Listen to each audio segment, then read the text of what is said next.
another Tune of the Month. Happy June and happy anniversary for those of you who have been following Tune of the Month for 1 year. I started this series in June of 2014. Here we are, 2015.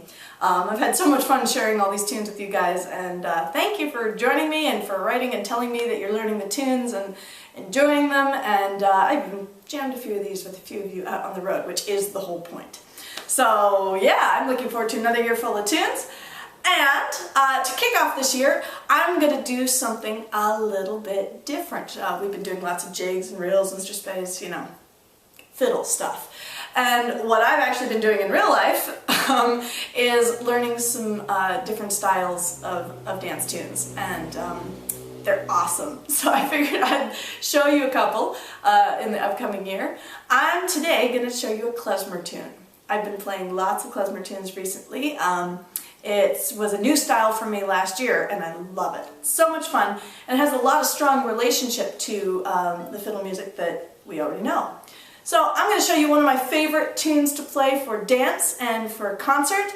Doesn't really have a name, not just that I don't know it. In Klezmer, the tradition, they tend to not have a whole lot of names.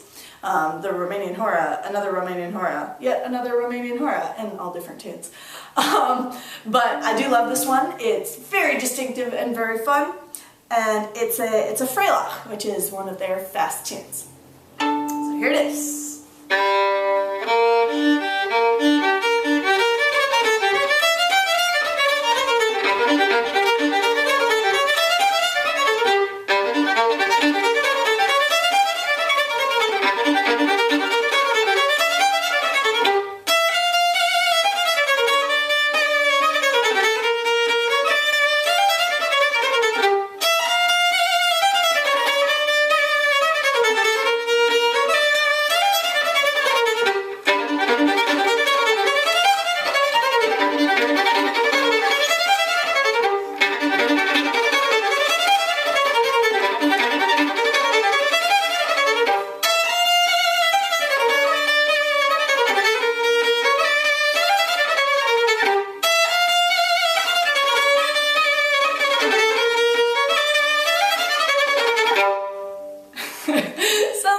That's fun.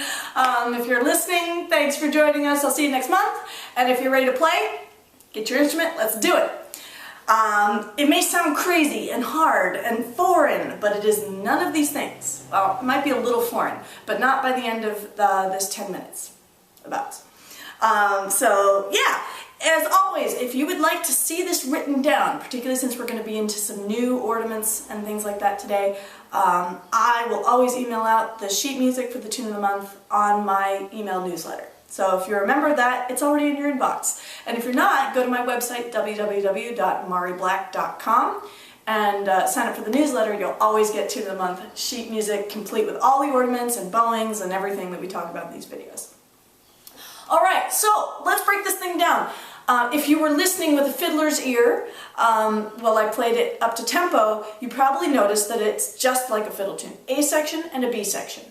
And even within that section, it has that very characteristic part 1, part 2, part 1 ending construction that we've talked about in pretty much every video in the past year.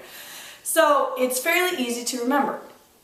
We're in G minor for the most part, 2 flats. The one thing that's going to come later is there's a little Klezmer twist on the G minor scale where I'll show you when we get there. So we're going to start with a big G minor arpeggio. Here's how it goes. Slowly.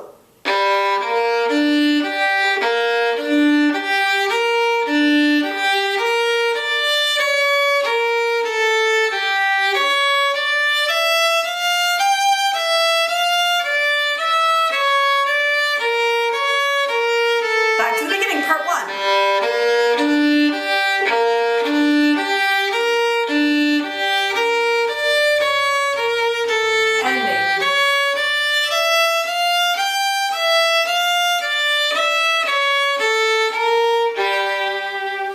Did you hear the patterns? So I'll break down exactly what I'm doing. Part 1 is a great big G minor arpeggio where I'm going to play root, 3rd, 5th, root. Then I'm going to go back to the 3rd. 3rd, 5th, root, 3rd. And now do it on the 5th. 5th, root, 3rd, 5th. Listen, without my singing. 3rd.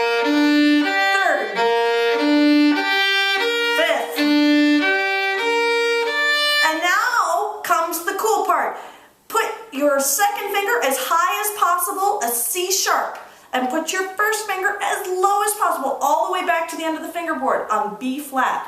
It makes this gigantic step and a half. There's that characteristic klezmer sound that we all kind of identify with our gut, right? So, anytime we're playing on the A string in this tune, you're going to make that gigantic step and a half between your first finger and your second finger. Only on the A string. And that will make the klezmer scale for this tune. Back to the beginning of part 1. Start G minor. Big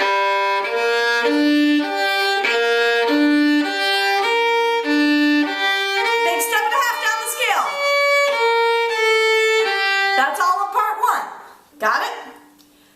For part 2, you're going to set that gigantic step and a half on the A string and go up the scale, down the broken thirds. Sounds weird, right? I'll show you, it makes a lot of sense. Start on the C sharp and go up the scale. And now broken thirds. Step and a half, and down the scale to finish. It sounds weird, right? Because we're not used to that sound of the step and a half. But in your hand, it should feel like it makes a lot of sense. We know scales, we know broken thirds. Nothing too foreign. Here it is again. Part 2. Start on the C sharp, go up the scale. Broken thirds. Down the scale. You're back to part 1, G minor.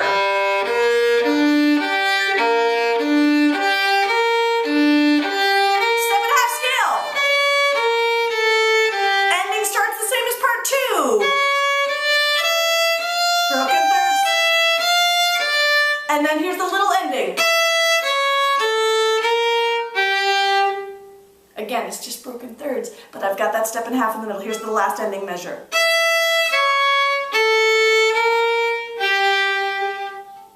And that's the whole A section. Not actually that hard, is it? It's a little bit finger twistery, so I recommend playing it slowly a lot. That's what I do. But it's not hard. And actually, it goes so fast when you play it for real, there's not even time to put ornaments in. So here we go. Let's play the whole A section together slowly. Part 1.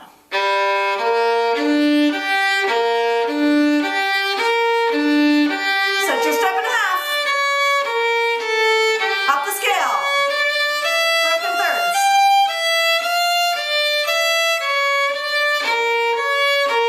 Back to part 1, G minor.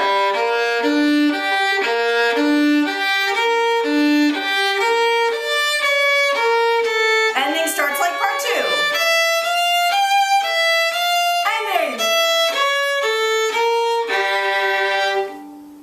That's the idea. I recommend going back, rewinding the video, and playing that a few times with me, with yourself. Get it under your fingers. But it's not hard.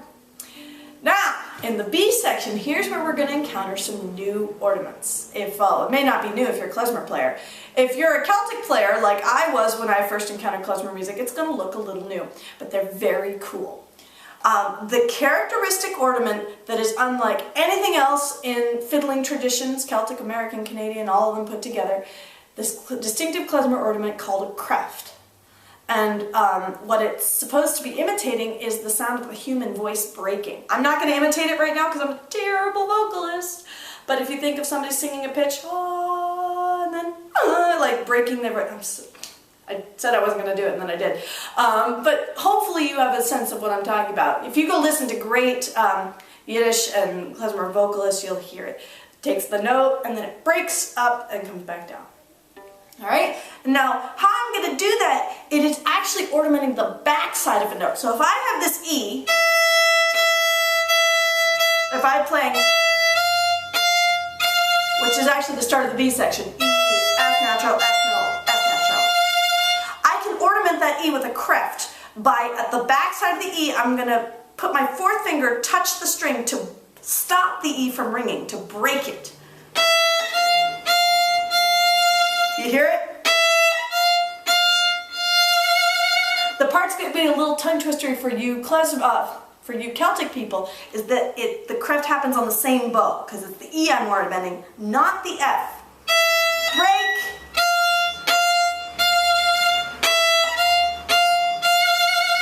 The break, the fourth finger is there to stop the E, so do it on the same bow. Alright? So let's section without that ornament for a second. Here's part one.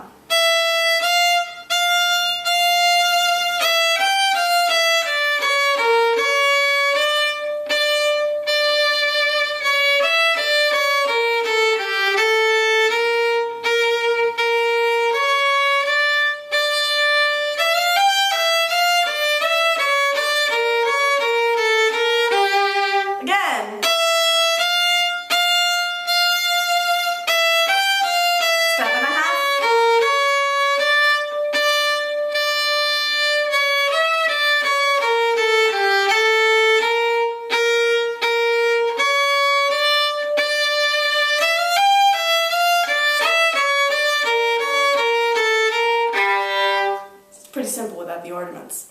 Part one, little scale, set your step in half, you got it, right? Second group does the same thing, only starting on the C sharp. I already have my step in half set.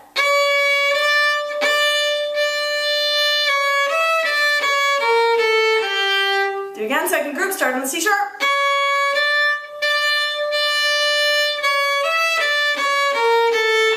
Now a little turnaround. Just goes up the scale. A, B flat. Stay there. C sharp. D. Stay there. Super simple, right?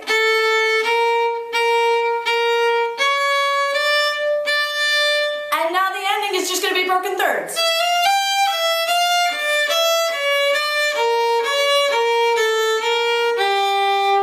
Very like the A section. Got it? Let's make it klezmer. So I'm going to craft the first note of each group. And then the other ornament I'm going to do is a very fast trill on a half step. So I'm going to put my fingers very close together and go as fast as I can. It's like a tremor in the voice. All the klezmer ornaments are imitating vocal elements. So if you keep thinking human voice, human voice, human voice, you'll shape the sound of your ornaments very quickly. So here's the first group. It normally just goes E, F, F, F. I'm going to clef the E and trill the F, like so.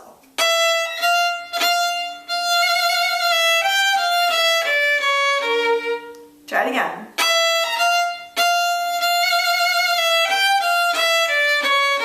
Same pattern in group two. I'm going to clef the C sharp and trill the D on a half step, so a very low fourth finger.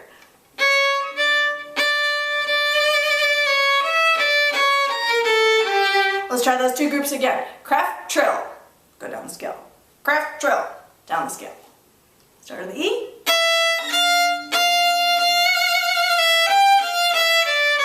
Clef, trill. And now just clef, so I'm going to clef the beginning of each note, the A, the C sharp. Do it again.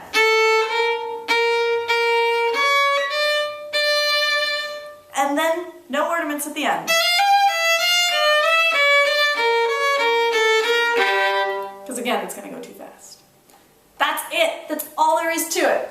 I'm going to do the whole B section slowly with the ornaments in. Clef, trill. Again, clef, trill. Clef.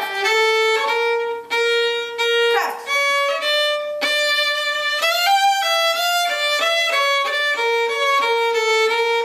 Circle your bow, do it again.